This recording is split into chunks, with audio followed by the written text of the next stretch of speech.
नमस्कार, स्वागत है बिहार समाचार में। आइए देखते हैं बिहार की 10 फटाफट बड़ी खबरों को। बिहार में राज्य स्तर पर मुखिया से सरपंच तक होंगे प्रशिक्षित। त्रिस्तरीय पंचायती राज संस्थाओं के बेहतर संचालन के लिए मुखिया से सरपंच तक और अधिकारी से लेकर अनुरक्षक तक प्रशिक्षित होंगे। इसके लिए सोनपुर में बिहार राज्य पंचायत संसाधन केंद्र भवन बनेगा। 35,96,54,000 की राशि से 4 एकड़ में यह भवन बनेगा। 2 मंजिला इस भवन में एकेडमिक ब्लॉक के अतिरिक्त प्राचार्य और प्रोफेसर आवास भी होंगे। पंचायती राज विभाग ने पंचायत संसाधन केंद्र भवन निर्माण का प्रस्ताव तैयार कर लोक वित्त समिति को भेज दिया है। लोक वित्त समिति की हरी झंडी मिलते ही कैबिनेट से स्वीकृति ली जाएगी। माना जा रहा है कि अगले वित्त वर्ष में भवन तैयार हो जाएगा। लोकसभा चुनाव से पहले चुनाव आयुक्त का इस्तीफा। लोकसभा चुनाव से पहले बहुत बड़ा इस्तीफा हुआ है। चुनाव आयुक्त अरुण गोयल ने इस्तीफा दे दिया है। अरुण गोयल का कार्यकाल 2027 तक था। राष्ट्रपति द्रौपदी मुर्मू ने गोयल का इस्तीफा मंजूर कर लिया है। गोयल ने 21 नवंबर 2022 को चुनाव आयुक्त का प्रभार ग्रहण किया था। अब चुनावी व्यवस्था का पूरा जिम्मा मुख्य निर्वाचन आयुक्त राजीव कुमार के कंधों पर आ गया है। अमित शाह की लालू यादव को चेतावनी, बोले जमीन माफिया को उल्टा करके सीधा लटकाएंगे। केंद्रीय गृह मंत्री अमित शाह ने पटना के पालीगंज में ओबीसी सम्मेलन को संबोधित करते हुए बिहार में जमीन माफिया के खिलाफ सख्त कार्रवाई करने की घोषणा की। शाह ने कहा कि जमीन माफिया की अब खैर नहीं है। बिहार में डबल इंजन की सरकार फिर से बन गई है। भू माफिया को उल्टा करके सीधा लटकाने का काम एनडीए की सरकार करेगी। इसके लिए जल्द ही एक कमेटी का गठन किया जाएगा जो कठोर कार्रवाई करेगी। लोकसभा चुनाव की तारीखों का ऐलान गुरुवार या शुक्रवार को होने की संभावना। चुनाव आयोग सोमवार से बुधवार तक जम्मू कश्मीर का दौरा करेगा। यह दौरा इस बात का आकलन करने के लिए हो रहा है कि केंद्र शासित प्रदेश में चुनाव कब हो सकते हैं। सूत्रों ने एनडीटीवी को बताया है कि इस दौरे के तुरंत बाद लोकसभा चुनाव की तारीखें घोषित किए जाने की संभावना है। चुनाव की घोषणा गुरुवार या शुक्रवार को हो सकती है। सुप्रीम कोर्ट की ओर से सितंबर तक केंद्र शासित प्रदेश में विधानसभा चुनाव कराने का निर्देश दिया गया है।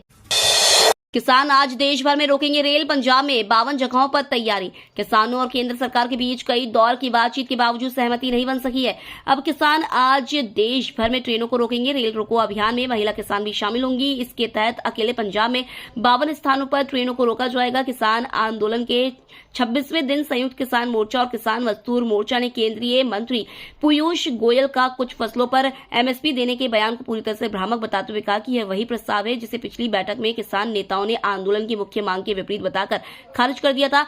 साथ ही उन्होंने कहा कि सरकार कॉन्ट्रैक्ट फार्मिंग की लाइन पर केवल 5 साल के लिए ही एमएसपी दे रही थी। 7 जुलाई को 2 शिफ्ट में आयोजित होगी सीटीईटी की परीक्षा। मिलेगा 2.5 घंटे का टाइम।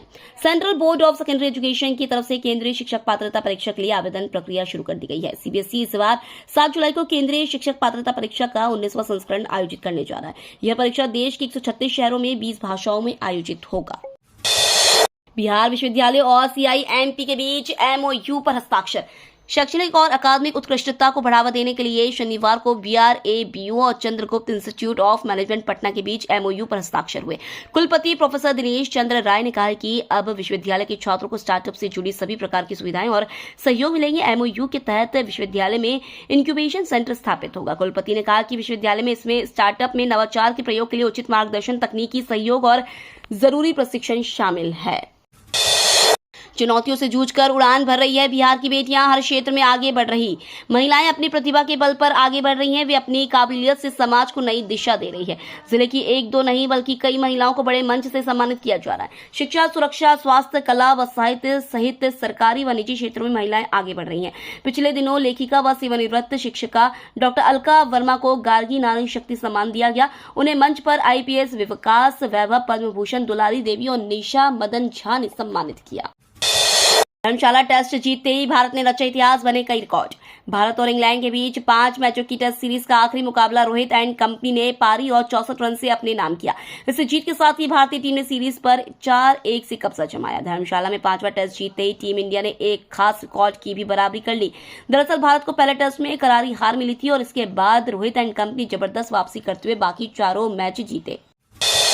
भारतीय टेस्ट टीम के लिए बीसीसीआई सचिव जय शाह ने किया बड़ा ऐलान। टीम इंडिया ने जैसे इंग्लैंड को 5 मैचों की टेस्ट सीरीज में 4-1 से हराया, वैसे ही भारतीय क्रिकेट कंट्रोल बोर्ड यानी बीसीसीआई के सचिव जय शाह ने एक बड़ा ऐलान भारत की टेस्ट टीम के लिए कर दिया। बीसीसीआई सचिव ने बताया है कि अब टेस्ट क्रिकेट खेलने वाले खिलाड़ियों को मैच फीस के अतिरिक्त भी पैसा मिलेगा।